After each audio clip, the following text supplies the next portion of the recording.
Olá, estamos começando mais uma live aqui do Parlamento Aberto, programa desenvolvido pela Câmara de Vereadores de Piracicaba e que tem realizado diariamente, já são 75 lives aí com diversas personalidades de Piracicaba, de fora de Piracicaba, do estado de São Paulo, de fora do estado de São Paulo.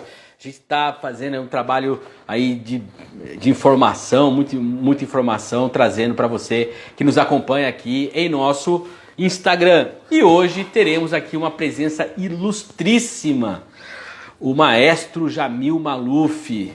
Não é apenas maestro renomado dentro da sua atividade nacional, internacional, e atualmente é o diretor artístico, é o regente titular da Orquestra Sinfônica de Piracicaba e também um piracicabano aí ilustre, porque ele também é um Piracicabanos Praeclaros, um título que a Câmara concedeu a ele, se eu não me engano, em 2016, já faz algum tempo, muito merecido. Estamos aqui esperando o Jamil Maluf, que entrará aqui pelo perfil da Orquestra Sinfônica de Piracicaba. Desde já vejo aqui meu amigo Rodrigo Alves, que é assessor da Orquestra Sinfônica de Piracicaba, e desde já agradeço ele por toda a atenção e por toda a articulação para que a gente conseguisse falar com o maestro Jamil Maluf.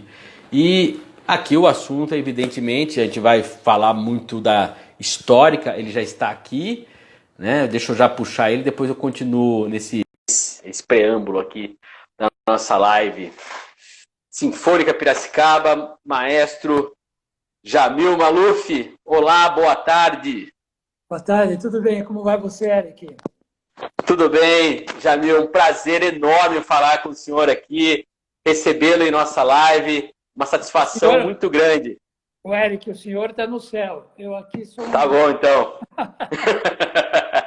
Como eu estava falando aqui, Jamil Maluf não é apenas, né, um piracicabano com uma história muito bonita aí dentro da música erudita e também em todas as conexões que ele fez com o popular, né, que a gente vai falar sobre isso. Atualmente é diretor artístico e regente titular da Orquestra Sinfônica de Piracicaba e, claro, é um Piracicabanos Praeclaros, né, que ganhou o título da Câmara e também muito merecido por esse reconhecimento. Então, antes de mais nada, eu agradeço a atenção.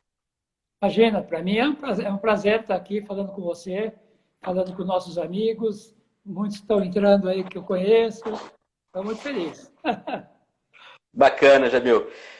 Aqui na nossa live do Parlamento Aberto, inclusive o André Micheletti já participou também, né, da orquestra, a gente sempre passa um pouco sobre a conjuntura do coronavírus na cidade, né?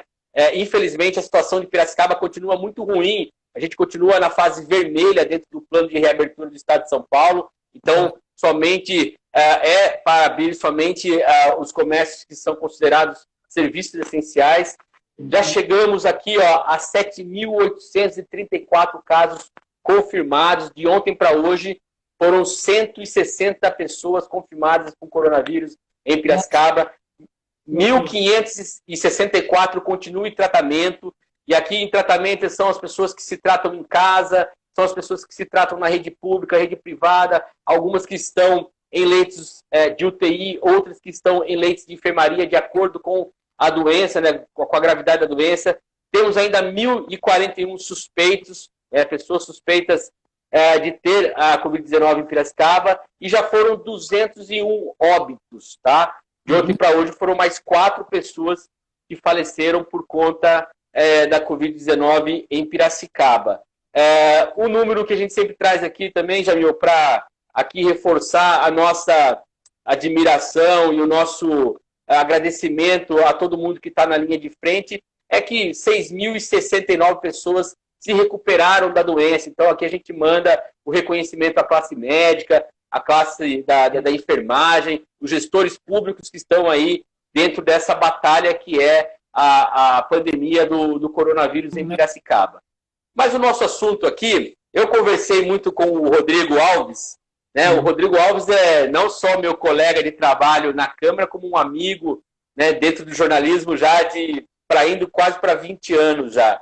E eu falei assim, Rodrigo, a gente tem que fazer não dá para trazer o Jamil com um tema que seja muito burocrático, né? Então a gente decidiu colocar Piracicaba do Rio das Lágrimas e da Sinfônica, que assim a gente abrange toda a importância que tem a sua história dentro da música erudita, não só em Piracicaba, evidentemente, mas no Brasil e também no mundo, e aproveita também, faz esse gancho com o fato de amanhã, 1º de agosto, Piracicaba comemora 253 anos, essa cidade aqui, que eu também sou piracicabano, então que a gente gosta muito, a gente sabe dos defeitinhos que existem aqui, faz parte, mas a gente gosta demais de Piracicaba, tenho certeza que você também, né, Jamil? Com certeza, com certeza. Uma grande cidade. E melhor ainda porque é uma cidade que sabe dar valor àqueles que merecem, né? Eu acho que o projeto da Orquestra Sinfônica, da reestruturação, né? Porque a orquestra existe desde 1900, todos sabemos que talvez seja a orquestra sinfônica mais antiga em atividade no Brasil. Mas a reestruturação da orquestra aconteceu a partir de 2014, 2015, né? E o público, nossa, abraçou essa iniciativa de uma maneira impressionante e estamos muito felizes com isso. E eu sou muito agradecido ao público de Piracicaba por ter abraçado esse projeto dessa maneira, né?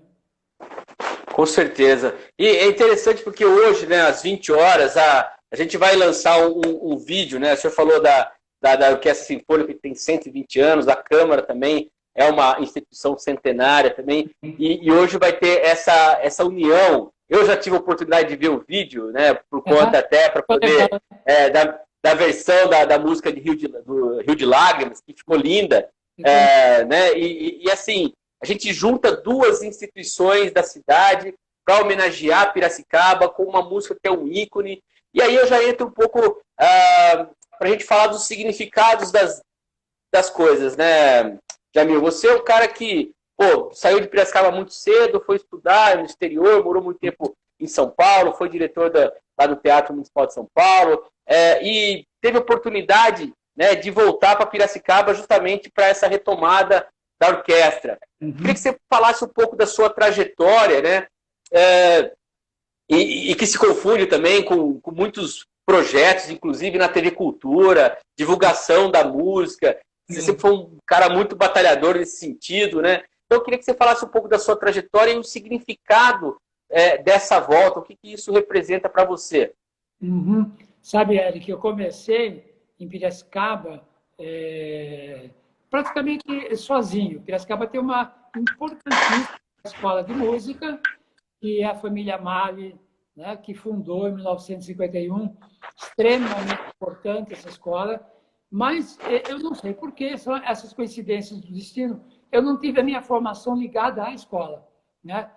Eu fui autodidata, então eu ficava na sala de piano da minha casa, eu morava lá da Sociedade Italiana.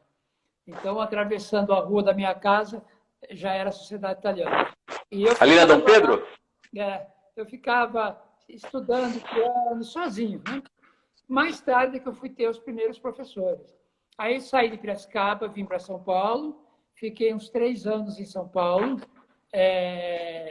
e surgiu a oportunidade, Eric, de ir embora para a Alemanha, para me especializar em regência. Na realidade, não tinha condições de estudar regência aqui no Brasil. Aquela época e até hoje, o estudo da regência era muito incompleto, porque estudar regência é uma coisa muito, muito cara, né? Imagina que escola que pode ter uma orquestra que começa a praticar. Aí seria a mesma coisa que você pegar um violinista e falar, olha, aprende a tocar violino por um livro, né? Ninguém aprende, né? Você tem que praticar. E o instrumento do maestro é a orquestra, e a orquestra é uma coisa muito complexa, complicada de você manter. Então, eu fui para a Europa e morei lá na Europa durante muito tempo, vários anos. E depois, quando eu me formei, Eric, eu tive uma oferta para ficar lá imediatamente, trabalhando na Alemanha. E eu resolvi voltar para o Brasil. Voltei para o Brasil, fui contratado por Tatuí, pela Escola de Música de Tatuí, que é um grande trabalho também, mas logo no segundo ano o Teatro Municipal já me chamou. E aí, então, eu vim para o Teatro Municipal e fui ser regente da Orquestra Sinfônica Jovem Municipal. Aí, depois de um certo tempo, de alguns anos, como regente da Orquestra Sinfônica Jovem, eu criei a Orquestra Instrumental de Repertório. Nome, estrutura, que é uma orquestra muito maior que a Orquestra Sinfônica Jovem, com uma estrutura administrativa, com concerto, temporada fixa no Teatro Municipal de São Paulo, etc. Depois também tive uma passagem por Curitiba, isso resumindo bastante, né? Passagem por Curitiba como regente titular e diretor artístico do Teatro Guaíra. Depois eu fui diretor artístico do Teatro Municipal de São Paulo por 4 anos e 9 meses. E aí surgiu a oportunidade, através de um convite do André e da Mayumi, para fazer o projeto, junto com eles, de reestruturação da Orquestra Sinfônica de Piracicaba. Porque o que se pretendia era que a orquestra tivesse espetáculos regulares, que ela não se apresentasse só muito de vez em quando, mas que todo mês o público soubesse que ia ter um grande espetáculo da sua orquestra. Então, para fazer isso, você tem que sistematizar um projeto, né? Você tem que ter uma verba para isso, e aí eu sou muito agradecido à Câmara Municipal, porque a Câmara entendeu, desde o início, a importância de ter isso. Por quê, Éric? Porque Piracicaba já é uma cidade de tradição musical muito forte. Se você imaginar, quando foi que o maestro Mari chegou na década de 50 para fazer essa escola? Muito antes disso, tivemos Fabiano Lozano, tivemos a Orquestra Sinfônica de Piracicaba, foi fundada em 1900. Então, você pode imaginar a trajetória longa, né? E é uma cidade que tinha uma tradição. Só faltava a orquestra, só faltava uma orquestra que tocasse regularmente, profissional, que tocasse regularmente na cidade. E aí a Câmara aprovou uma proposta de um orçamento anual para a orquestra poder fazer seus concertos. Só que, evidentemente, a gente precisava completar esse orçamento para poder chegar até dezembro e aí fazer também o nosso concerto de janeiro nos jardins da Escola da Economia, que é uma tradição, né? Então, nós procuramos a iniciativa privada. E aí tivemos muito a colaboração da Raiz, enfim, de várias empresas de Piracicaba. Então, juntou as empresas com a prefeitura colaborou através da SEMAC e através da Secretaria de Educação também. A SEMAC ajudou nos concertos e a Secretaria de Educação nos projetos pedagógicos. Nós temos 3 projetos pedagógicos, que para nós, Eric, são tão importantes quanto fazer os concertos, né? E começamos a atingir as crianças da periferia de Piracicaba. Muitos começaram a visitar as escolas da periferia, dar aulas de música para as crianças das escolas, trouxemos as escolas para o teatro, para assistir espetáculos feitos especificamente para eles. Enfim, essa foi a trajetória. Então, para mim, foi muito bom que eu saí de Piracicaba há tanto tempo, saí de Piracicaba em 1969 a 1970, né? E voltei em 2014 para poder fazer esse projeto. Então, eu estou muito feliz de estar podendo fazer. Acho isso um privilégio, você poder trabalhar na sua cidade, né? Piracicaba merece, o público de Piracicaba merece isso. E eu estou muito feliz e eu espero que a orquestra tenha vida longa, que continue a ser prestigiada e que seja prestigiada por ambos, pelo poder público e pela iniciativa privada, Eric, porque eu acho que tanto o público como a iniciativa privada, não é nem só um, nem só o outro. Então, se esse casamento está dando certo como deu até agora, eu acho que Piracicaba vai estar dando um exemplo de como administrar um conjunto sinfônico de importância como é a orquestra. E aí, outra coisa que eu gostaria de dizer, para encerrar essa primeira parte, é que a Orquestra Sinfônica de Piracicaba levou o nome de Piracicaba para fora, né? Ela começou a receber convites e se apresentou mais de uma vez na Sala São Paulo, em São Paulo. Ela se apresentou várias vezes no Festival de Inverno em Campos do Jordão.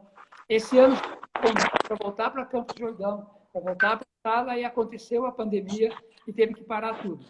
Então, é muito importante que essa orquestra leve o nome de Piracicaba para fora da cidade, para que as pessoas saibam que tem arte de qualidade sendo feita em Piracicaba. O piracicabano não precisa vir para São Paulo para assistir um concerto bom de orquestra. Ele tem a sua orquestra, claro, deve vir para São Paulo sempre que quiser, mas ele tem a sua orquestra que ele pode aplaudir. Eu já falei que o meu sonho é ver o piracicabano torcendo pela orquestra como torce pelo 15 de Piracicaba. Que bacana, que legal. O senhor fala em privilégio, mas tenho certeza que o privilégio é da cidade em poder contar, né, com você. Eu tento não chamar de senhor, mas com você, né? Por conta de que eu acho interessante, né? Foram aí quase 44 anos longe de Piracicaba, né? Pelas minhas contas, de 70 a 2014, né? É um tempo bastante razoável. Longe da cidade e buscando. E antes da gente caminhar mais em falar de Piracicaba, eu queria um pouquinho dessa trajetória, sobretudo no período que o senhor passou no exterior. O que o senhor via, né? O senhor estava na Alemanha. A Alemanha é um centro da música clássica no mundo, da música erudita no mundo, né? Talvez é a principal escola que tenha, né, de música erudita. O que o senhor via lá? Né? E aquela coisa do brasileiro que quando viaja para o exterior, e aqui não estou depreciando o Brasil de forma alguma, pelo contrário, é a agonia que a gente sente em querer que as coisas deem certo também no Brasil, não é? Menosprezando, né, a qualidade do Brasil. Mas o que o senhor via ali que eu falava, pô, isso aqui poderia estar na minha cidade, poderia estar no meu país, eu poderia fazer isso também lá, dessa maneira. Como que foi essa experiência no exterior e como que isso reflete hoje na atuação que o senhor tem? A Alemanha é um país menor que o estado de São Paulo. A gente sabe disso, menor que o estado de São Paulo. E uma das coisas que mais me deixou impressionado quando eu cheguei é ver que cada cidade, mesmo as cidades de 70 a 80 mil habitantes, cidades pequenas, bem menores que Piracicaba, tem o seu teatro, tem a sua orquestra. Então, eu fiquei impressionado com a quantidade de orquestras que eu vi. Eu falei, gente, por que no Brasil só se pensa em orquestras São Paulo, Rio de Janeiro, Belo Horizonte, né? Por que não Piracicaba? Por que não Campinas? Por que não Santos? Por que não... Você entende?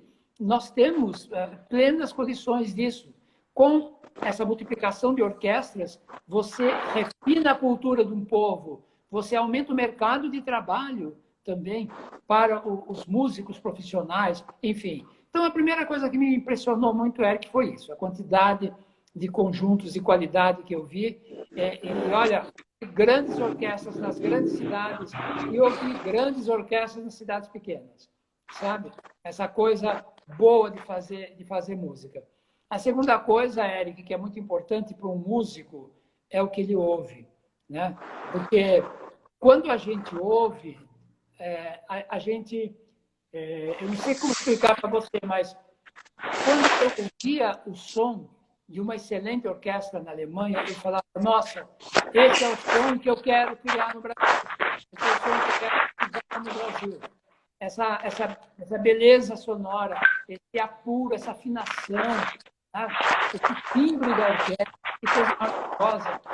Então, o que me impressionou foi justamente que a gente podia ouvir uma sonoridade maravilhosa. E eu comecei, então, a procurar os grandes produtores para saber como fazia isso. Né? E eu andava atrás dessas pessoas com a cultura, anotando assim tudo que eles falavam para as orquestras, como eles faziam as correções, e de repente eu via que uma correção fazia com que a orquestra, de repente, como se um passe de mágica, ela soasse completamente diferente. Ele corrigia e ele sabia por que a orquestra não estava soando bem naquele momento, o que eles estavam fazendo de errado, você entendeu? Então, quando você estuda num país de muita tradição, de séculos de tradição, essa é a vantagem. Você está num país com tradição. E você vai, então, lá aprender a tradição. Só que depois que você aprendeu a tradição, Eric, e volta para sua terra, você vai aplicar essa tradição. Só que você não pode esquecer que você é brasileiro.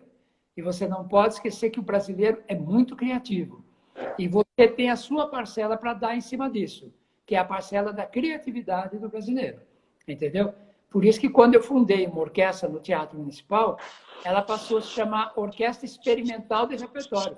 Qualquer outra pessoa mais tradicional chamaria de orquestra sinfônica, orquestra filarmônica, né?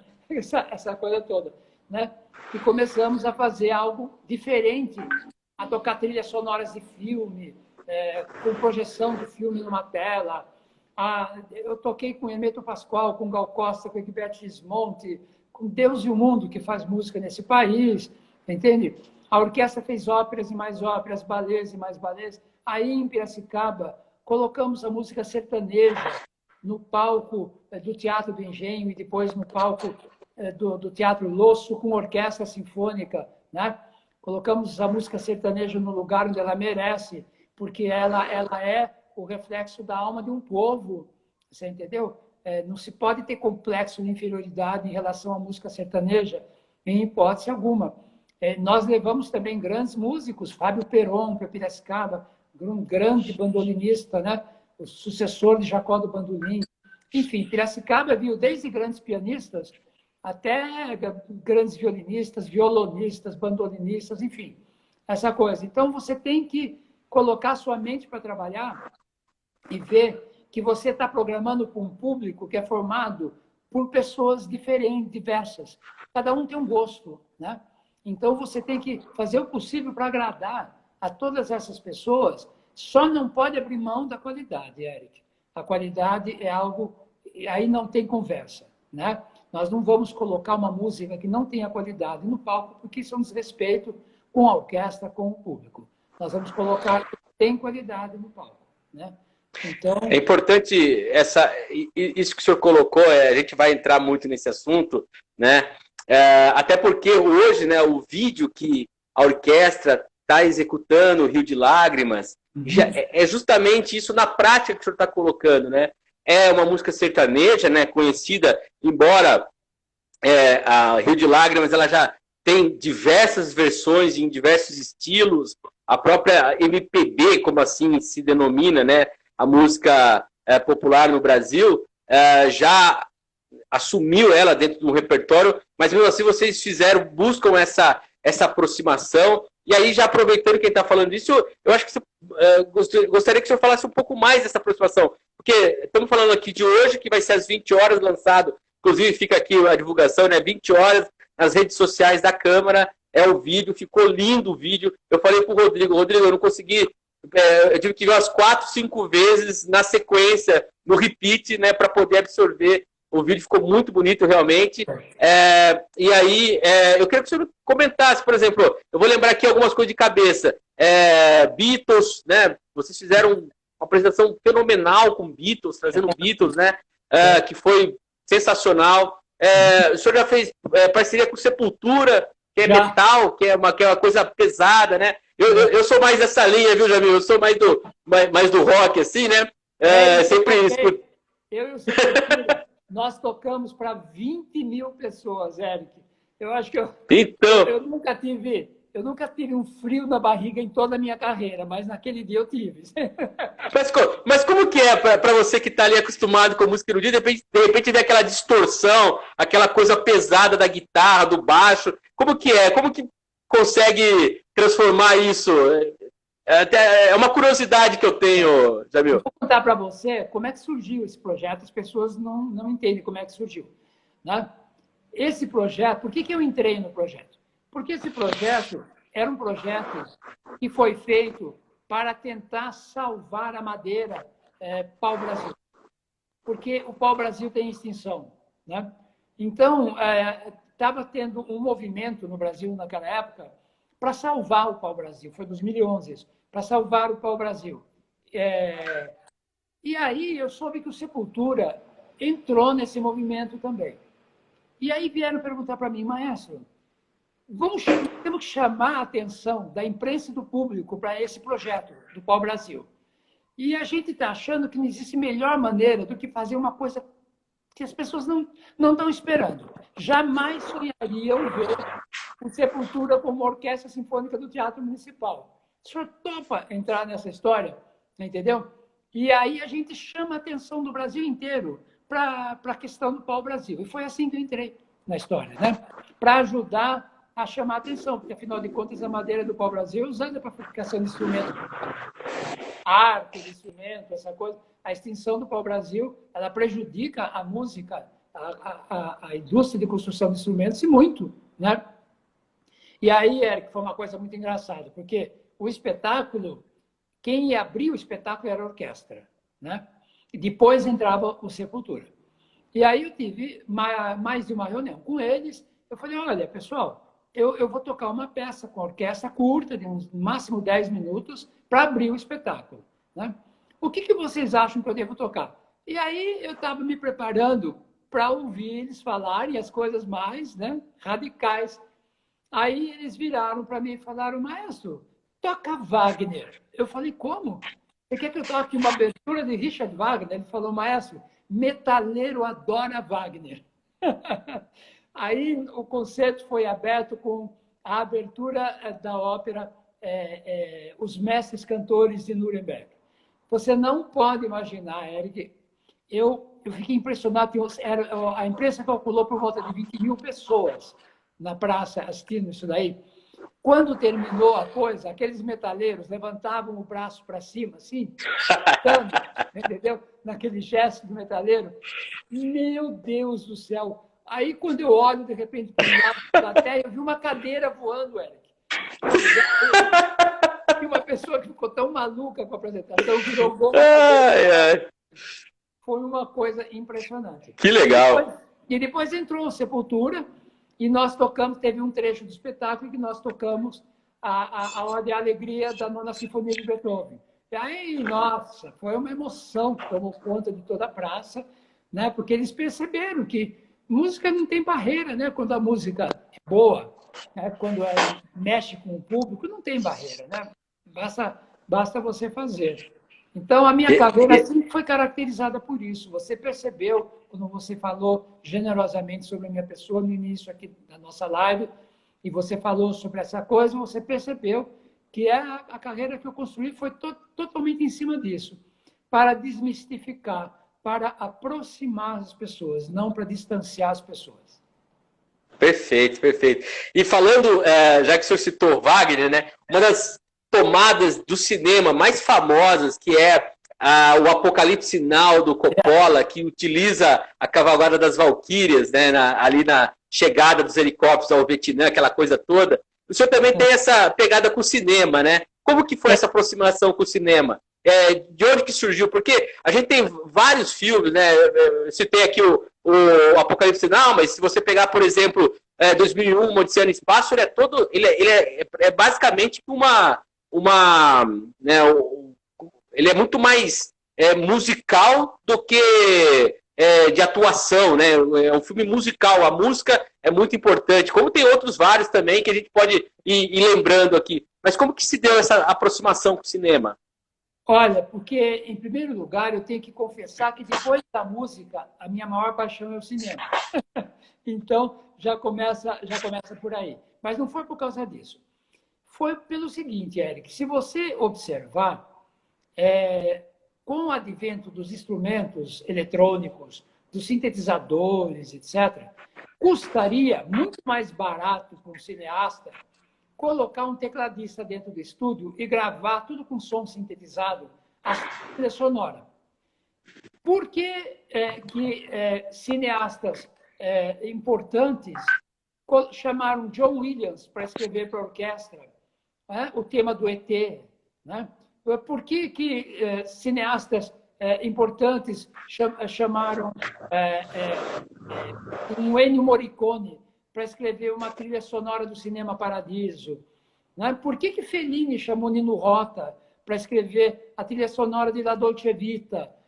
E todos eles escolheram a orquestra. Todos usaram a orquestra. Nenhum deles. Né? Os grandes filmes, Casablanca, Lawrence da Arábia, todos os filmes foram feitos com grandes orquestras. Star Wars, né? Star Wars. Star Wars. Foram feitos com grandes orquestras. Então, cheguei à conclusão seguinte, que a orquestra, no cinema, ela está em casa também. Ela é querida, é desejada pelo cinema, né? E aí veio a minha ideia, como eu percebi que tinha músicas, por exemplo, você falou de Star Wars, vamos pegar o Star Wars. Como tem músicas como Star Wars, que foram criadas para o cinema e foram parar no palco de sala de concerto, teve músicas que foram criadas para o palco da sala de concerto e não para o cinema, e que foram parar no cinema.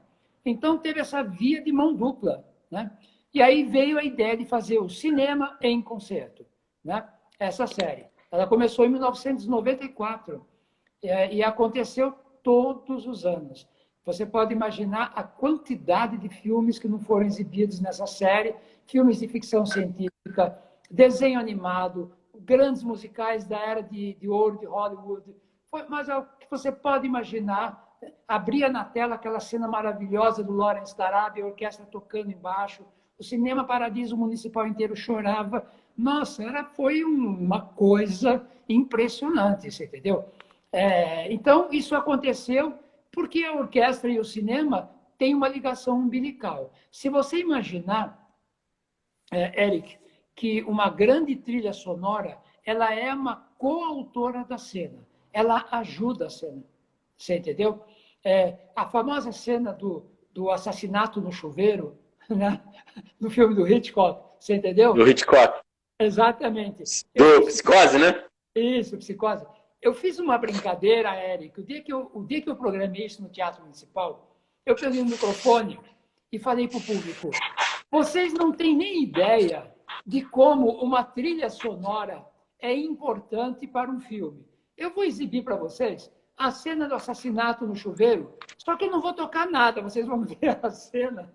Aí o público começou a dar risada, aplaudir, porque, de repente, no meio, a orquestra entrou e começou a tocar, e eles perceberam que o que estava faltando ali para completar a atmosfera de tensão era a música, né?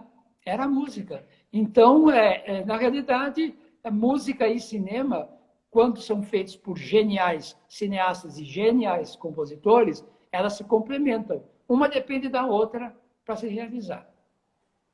Perfeito. A música é parte da narrativa, né? Não tem como dissociar ela da mensagem que está sendo colocada de forma como um todo ali, né? E o Michel Machado colocou uma informação aqui muito engraçada, que colocaram cadeiras de plástico para os roqueiros nesse dia, mas ninguém usou. Estavam com medo. Que bacana, que bacana. O Michel estava tocando nesse concerto. O Michel hoje é um competentíssimo primeiro trompete da Orquestra Sinfônica de Piracicaba, né? Mas nessa época ele estava na Orquestra Experimental de Repertório. Então ele participou desse espetáculo. Na realidade, olha só a ingenuidade de quem estava promovendo o evento de colocar cadeira VIP num concerto para metaleiros, entendeu? Claro que ninguém sentou naquela cena. Eles invadiram a sessão VIP e sentaram tudo no chão, né? Quer dizer, aquela coisa, e por isso uma cadeira acabou voando lá. Que legal. Jamil, é um prazer. Como é gostoso conversar com você, cara. Eu tô aqui emocionado, eu confesso, viu? Porque para mim, eu sempre falo assim, a gente tem que fazer entrevista, cara, e tem que manter todo aquele distanciamento, mas tem coisa que não dá pra gente se distanciar muito. E conversar com você é difícil manter a distância, viu? Porque o assunto é muito gostoso, é muito bom. Eu queria que você falasse um pouquinho, antes da gente voltar a falar aqui da Orquestra de Piracicaba, também teve uma experiência muito forte com a montagem de óperas, né? Como que foi esse processo de montar óperas, que aí também é um outro tipo de produção, exige também, é uma coisa que o Brasil não tem também muita tradição, e com a orquestra experimental mesmo, o senhor montou várias óperas. Queria que você contasse um pouquinho como foi essa experiência. Eu regi mais de 30 títulos no Teatro Municipal de Ópera, né? E essa experiência é uma experiência fantástica, porque você reger ópera, você está no fosso de um teatro e reger ópera, Eric, é bem diferente do que você reger um concerto, né? Porque o concerto você controla tudo mais facilmente ali. A ópera já complica, por quê? Porque tem teatro no palco. Você está lá no fosso, regendo a orquestra, mas no palco tem teatro onde tudo pode acontecer. Um cenário pode entrar com atraso, você entende? Enfim, tudo pode acontecer. Então, você tem que se treinar e você tem que treinar o seu reflexo. Você tem que ser um reflexo rápido, né? Para que tudo saia perfeito ali, para que o público não perceba e que não aconteça nada. Fora que é uma delícia você trabalhar com cantores, né? Porque o cantor é um tipo de músico bem diferente do instrumentista. Em primeiro lugar, o instrumento é dentro do corpo. Esse é o primeiro ponto. Então, o cantor, ele depende muito do aspecto psicológico, né? Se o cantor um dia está mais nervoso, a voz dele não sai bem, você entendeu? É uma outra coisa. O instrumentista, ele é mais frio nesse sentido, porque o instrumento dele está fora do corpo, você entende? O cantor, ele é ator também, né?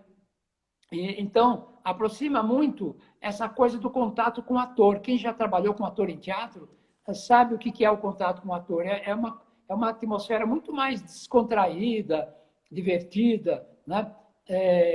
Nós, na música erudita, somos muito mais sérios, mais fechados um pouco. Então, eu trabalhei, fiz muitas óperas, fiz ópera até para criança, João e Maria, que viajou pelo Brasil, foi para o Amazonas, Festival Amazonas de Ópera, Festival de Belém do Pará de Ópera, foi para o Rio de Janeiro, Belo Horizonte, enfim. E fiz muita ópera, muitos títulos de óperas diferentes, desde as mais conhecidas de Puccini até as óperas menos conhecidas ou que nunca foram feitas aqui em São Paulo, né? Então, só que o espetáculo de ópera dá uma trabalheira desgraçada, né? Primeiro, custa caro, sabe, Eric? Custa caro porque é muita gente no palco, você tem que vestir aquela gente toda, tem que maquiar aquela gente toda, tem que ter diretor de cena, tem que ter iluminador, tem que ter coreógrafo, tem que ter figurinista, enfim, é uma loucura, né? Um espetáculo de ópera é realmente um estresse fazer. Mas quando termina, né? Eu sempre, durante as minhas montagens de ópera, no meio da montagem, eu falava para os meus assistentes, olha aqui, quando eu voltar a falar que eu vou fazer ópera, de novo vocês falam para mim, maestro, não é para fazer. Me segura na cadeira. Não faz ópera outra vez, porque você vai ficar nervoso de novo. Só que quando terminava a ópera, todo mundo falava, e agora, quando vai ser a próxima? Você entendeu? Porque no final das contas valia muito a pena, né? Quando abria a cortina e você via aquele grande espetáculo de cena, aquele cenário maravilhoso, o público aplaudia no cenário, em cena aberta, você entende? Aí você falava, olha, quer saber de uma coisa? Deu trabalho, mas o que não dá trabalho? Toda profissão dá trabalho. Qualquer profissão que você fizer com carinho, com atenção, dá muito trabalho, Eric, entende? Então, você tem que encarar e fazer, não tem outro jeito. Agora, você também teve muita experiência com programa de TV, né? Inclusive lá na Cultura, fazia toda a divulgação. Você acha que tem... você acompanha programas que são semelhantes, divulgação da música erudita? Você acha que... Eu sei que em São Paulo tem isso mais, eu já escutei na rádio... Eu não vou lembrar exatamente qual programa agora, mas acho que na Rádio Eldorado, que tem um programa muito, muito famoso de música erudita, mas você acha que tem espaço para isso ainda? É preciso fomentar esses programas para poder levar a música erudita para a população? Olha, Eric, eu fiquei 5 anos apresentando o programa da TV Cultura. Chamava Primeiro Movimento.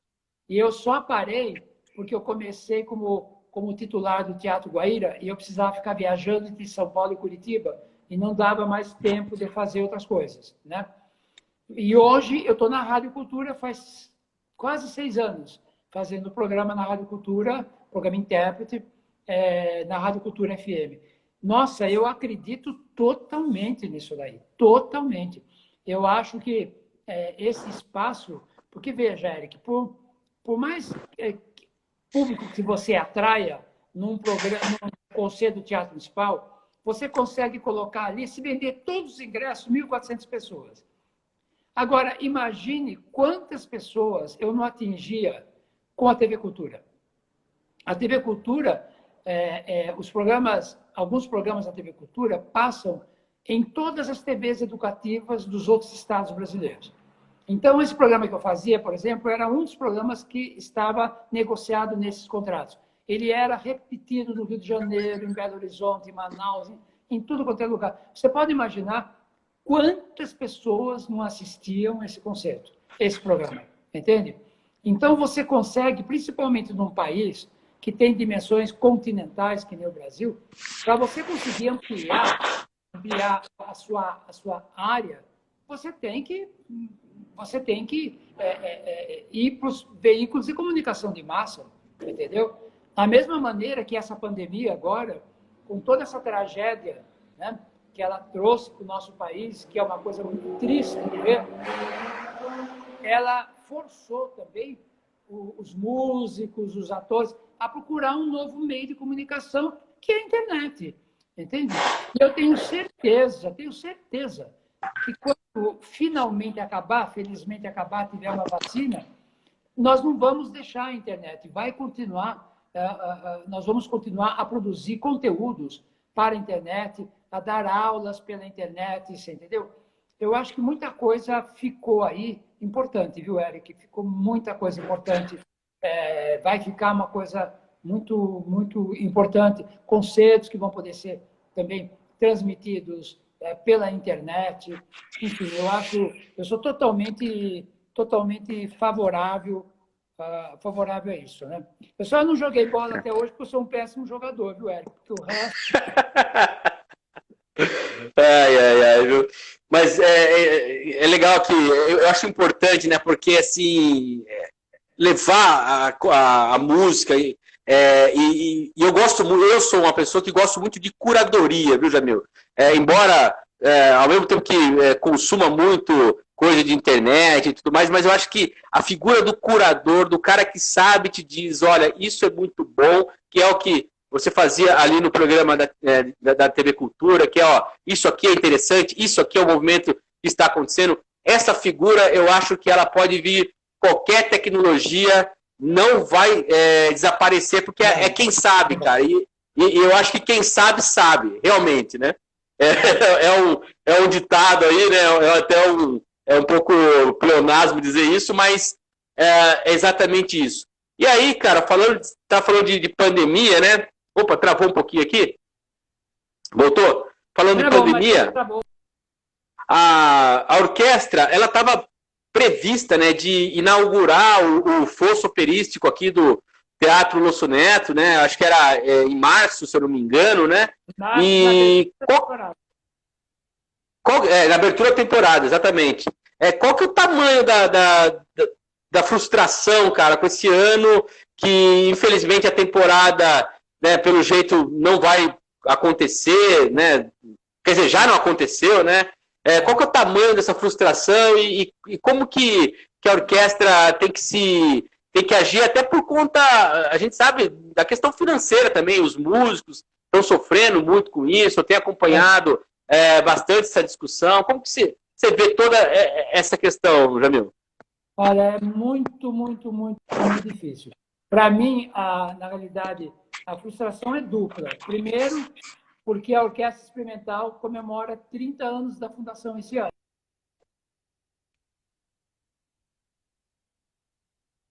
Ser cancelado 48 horas antes do concerto, porque foi o momento em que o governo do Estado decretou o fechamento de tudo, de teatros, de tudo.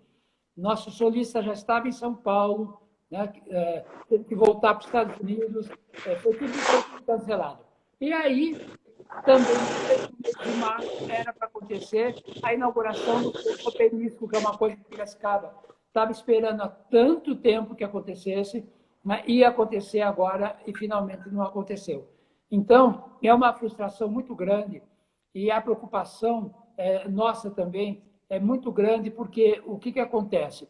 A Orquestra Sinfônica de Piracicaba, os músicos, eles não são funcionários da orquestra.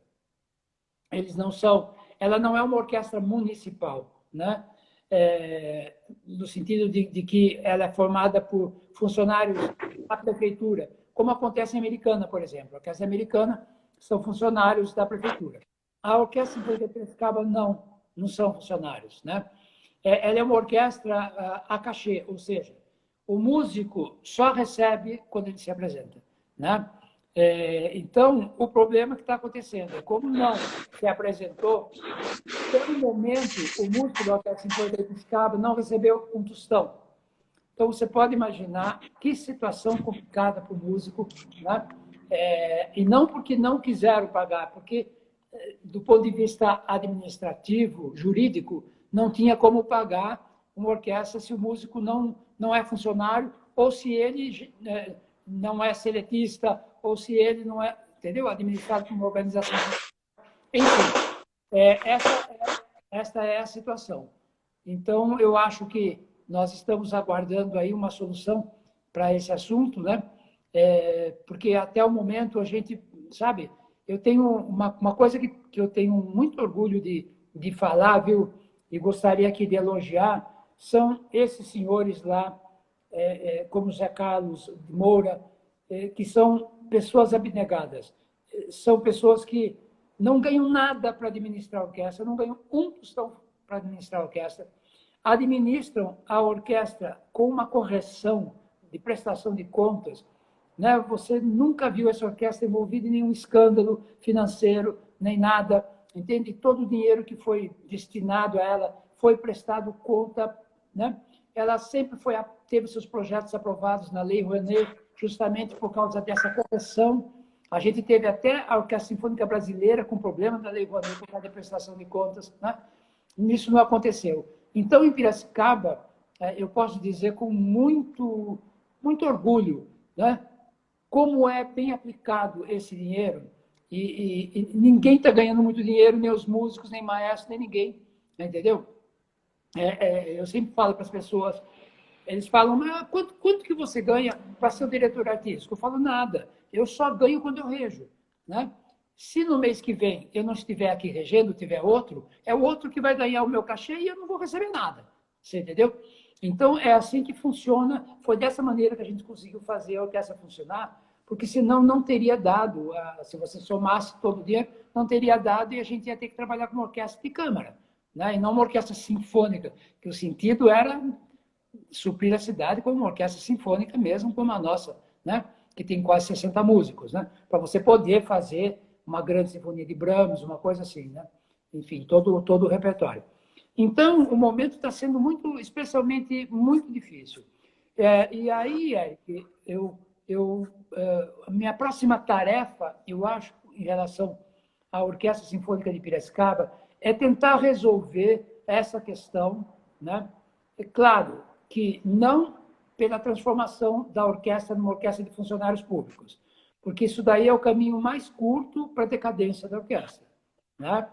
Toda orquestra formada por funcionários públicos, a tendência do músico é nem levar o instrumento do teatro para casa para estudar, porque ele tem a estabilidade dele, né? E hoje em dia também ninguém mais pode ser estável, né? Nesse sentido. Mas o meu objetivo não é esse. O objetivo seria o de conseguir um tipo de contrato com a orquestra que desse um pouco mais de segurança para esse músico, né? Que ele entrasse no começo do ano, saberia que até dezembro ele vai ter garantido todos os cachês dele até o final do ano, né? Então, eu acho que isso daí é uma bela tarefa para a próxima gestão que vai entrar agora nas eleições e para a próxima Câmara dos Vereadores, né? Que vai ser formado, porque, olha, eu não preciso bajular nenhum vereador e nem preciso agradar a Câmara de Vereadores, porque eles sempre me reconheceram, sou, assim, profundamente agradecido à Câmara, né? E eu acho que os vereadores hoje, depois de tudo que essa orquestra já fez nesses 5 anos, né, eles já sabem que esse é um dinheiro bem aplicado, né? Esse é um dinheiro que está redundando em coisas importantes para a cidade de Piracicaba. Então, eu tenho certeza que a próxima legislatura que vai, porque isso é um trabalho longo, né, que não dá agora para ser feito em 3, 4 meses, que falta para terminar esse ano, né? Para entrar um novo prefeito, essa coisa toda. Então, que a próxima legislatura consiga discutir isso, os vereadores, principalmente da bancada que é mais interessada em assuntos culturais, né, consigam resolver esse problema da Orquestra Sinfônica de Piracicaba. Né? Ninguém está aqui exigindo nada, nós estamos pedindo que isso seja resolvido, né? Porque os problemas musicais nós resolvemos. É isso que eu falo. Para pôr a orquestra para tocar bem, pode deixar que eu faço, pode deixar que os outros maestros que são convidados fazem, os nossos músicos competentes fazem. O que a gente precisa é justamente dessa colaboração na parte administrativa da orquestra, para que ela possa alcançar um outro patamar, Eric, sabe? O patamar de dar um pouco mais de segurança para os músicos, você entende? Para que Com certeza. Exatamente. Entendeu? Não, sem dúvida, Jamil, é um aprimoramento que você tem que ter dentro desse contrato. De fato, a gente tem que reconhecer isso daí, e eu acho importante que você traga isso dessa maneira, de uma maneira muito serena, de uma maneira muito sincera também. Então, eu acho que é um aprimoramento que a cidade tem que discutir, porque a orquestra ela é um patrimônio nosso aqui, é um patrimônio cultural, é um patrimônio imaterial, é um patrimônio artístico. Então, assim, nós temos que ter essa discussão de fato. Agora, você falou que não joga futebol muito bem, né? Mas você é o camisa 10, né? Da orquestra, não tenha dúvida.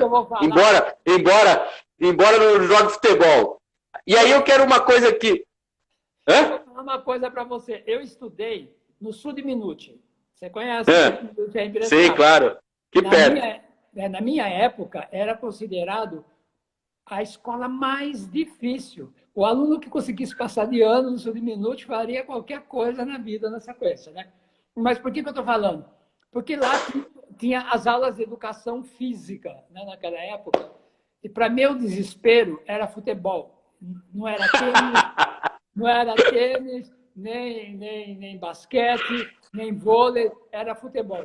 E eu era tão ruim, que as pessoas tiravam no palitinho quem ia ficar comigo. Quem perdesse, tinha que ficar comigo no time. Tem que chamar o Jamil para jogar. Tão ruim que eu era. Mas tudo bem. Mas na orquestra você é o camisa 10. E sendo o camisa 10, você...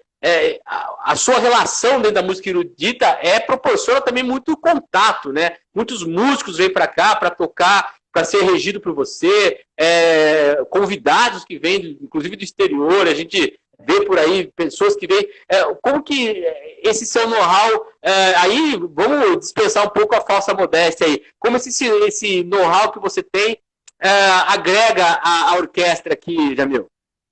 Olha, eu vou dizer, a gente teve pessoas, solistas como Christian Budu, por exemplo, que é um pianista brasileiro de carreira internacional, né, que foi para Piracicaba tocar por um cachê muito menor do que ele cobra aqui na USESP, por exemplo, em São Paulo. Né? A cantora Gabriela Patti, que hoje está brilhando na carreira no exterior, também foi por um cachê muito menor do que normalmente está acostumada. Então, eu consegui levar essas pessoas todas para Piracicaba, porque elas perceberam que elas têm também, como brasileiras, elas têm também um dever, que eu acho, que é o dever de apoiar aonde existe um trabalho bem feito sendo feito, aonde existe honestidade artística, talento, elas têm o dever de apoiar. Porque elas sabem que nós não estamos... Eu não estou na Suíça, você entendeu? Eu não tenho o orçamento de uma filarmônica de Berlim, eu não tenho o orçamento de uma filarmônica de Nova York, você entende? Então, na realidade, elas têm o dever de apoiar isso daí, porque elas são brasileiras, né? Elas têm essa coisa de corresponder, de devolver ao país o que elas conseguiram. Então, na realidade, eu vou dizer uma coisa para você. Sempre, quando eu contratava artistas aqui em São Paulo e perguntava, quanto é seu cachê? É X, tá, então pagava-se aquele cachê para a pessoa. Em Piracicaba, eu fiz o contrário. Como em Piracicaba todo solista ganhava a mesma coisa, eu falava, olha, filho, é o seguinte, eu tenho essa data, mas eu só posso pagar isso, você entendeu? Eu não perguntava qual é o seu cachê, eu falava, o nosso cachê é esse, você toca por esse cachê? Aí ele falava, sempre, eu nunca tive uma negação, ele sempre falava, maestro, pelo senhor, eu faço. Eu faço porque eu acho é muito importante e eu estou vendo que esse trabalho está indo cada vez melhor. Vocês estão na Sala São Paulo, vocês estão em Campos do Jordão, entendeu? Em pouquíssimo tempo essa orquestra já está subindo os degraus, né? Claro, eu vou lá. E foram, entendeu? Então, para nós é muito importante, Eric, essa coisa, né? Evidentemente que espero que um dia o orçamento da orquestra permita, né? Que a gente pague melhor as pessoas, porque o que a gente paga aí para cachê de solistas é bem menor do que se paga aqui no Municipal, na USESP, em Belo Horizonte, Manaus, enfim, em todo lugar, né? Mas até o momento a gente tem tido muita sorte nesse sentido de que as pessoas, para as pessoas, pesa mais o lado artístico do que o financeiro. Vamos dizer assim, né? Para ser bem claro, né? Pesa mais o artístico. Pesa mais o prazer de fazer música, de ser recebido pelo... Olha, o público de Piracicaba, Eric, recebe esses artistas. Você não imagina o carinho que... Esse concerto com a Gabriela Patti foi um concerto que ela cantou finais de grandes óperas de Giacomo Puccini. Você não pode imaginar o aplauso que o público de Piracicaba reservou a esses artistas. Não paravam de aplaudir. Não paravam de aplaudir, entendeu? Ela cantou trechos da Madame Butterfly, né? Trechos de La Bohème, né? Foi uma coisa maravilhosa. Então, na realidade, tem esse lado que tem que valer também, né? Nós somos artistas. Claro, com certeza. Ninguém está indo de graça, ninguém está indo de graça, né? Só que o cachê, claro, não é um cachê comparável que se paga na USESP, né? Mas de graça ninguém está indo também, você entende? Então, sendo muito bem recebido, né? Ficando em bons hotéis, tendo um público carinhoso, uma orquestra que se esforça e toca muito bem. Então, eu acho que essa conjunção de fatores, Eric, essa junção de fatores é que faz tão certo como deu até agora, graças a Deus. Né? Vamos torcer para continuar dando. Né? Perfeito, Jamil. Jamil, já estamos quase terminando nossa live. O que eu acho importante de ficar é justamente que é um dinheiro muito bem gasto, muito bem investido, muito bem aplicado em algo que é fundamental para a cidade e é sem dúvida para o seu prestígio, Jamil. E aqui eu já falo já quase como fã, já, viu? Eu diria como fã, um piracicabano admirando o outro piracicabano. É justamente, cara, que assim, a sua capacidade de ter esse carisma todo é o que possibilita a orquestra hoje ser tão bem vista quanto é. Então, eu queria aqui, em nome da Câmara, do Parlamento Aberto, parabenizá-lo pelo trabalho e agradecê-lo também, viu? Muito obrigado mesmo. E eu gostaria que você transmitisse para os vereadores o meu abraço, né? E minha torcida para que hoje, às 20 horas, todos estejam ligados para se emocionar com esse hino de Piracicaba, né? Porque o é isso aí. Ele tem que se emocionar mesmo, né? Porque isso fala direto ao coração, né? É uma música que com fala certeza. Direto ao coração, e espero que a gente continue a receber do público, da Câmara, dos artistas, de todo mundo, essa recepção, e é uma coisa muito, muito bonita. Isso não vou carregar comigo o resto da minha vida, sei lá quanto tempo mais eu vou ter, mas o resto da minha vida vai carregar. Então, muito obrigado. Parabéns, Piracicaba, pelo aniversário. Parabéns à Orquestra Sinfônica de Piracicaba pelo aniversário. Parabéns ao público de Piracicaba. Parabéns a você, Eric, por vestir a camisa na Câmara. E isso é muito importante. São vocês aí que estão perto das pessoas importantes, as pessoas que fazem acontecer e que conseguem levar até essas pessoas o que é importante realmente que elas apoiem, né? E vocês fazem o que a gente chama do meio de campo importantíssimo, né, Eric? Muito obrigado, meu querido. Muito obrigado. Valeu. Valeu, Jamil, muito obrigado. Ó, hoje, 8 horas da noite, daqui a pouquinho, então, o vídeo da Sinfônica tocando o Rio de Lágrimas, aí, para comemorar 253 anos de Piracicaba. Parabéns, Piracicaba. Felicidades a todos e um bom final de semana. Jamil, aquele abraço. Tchau, tchau.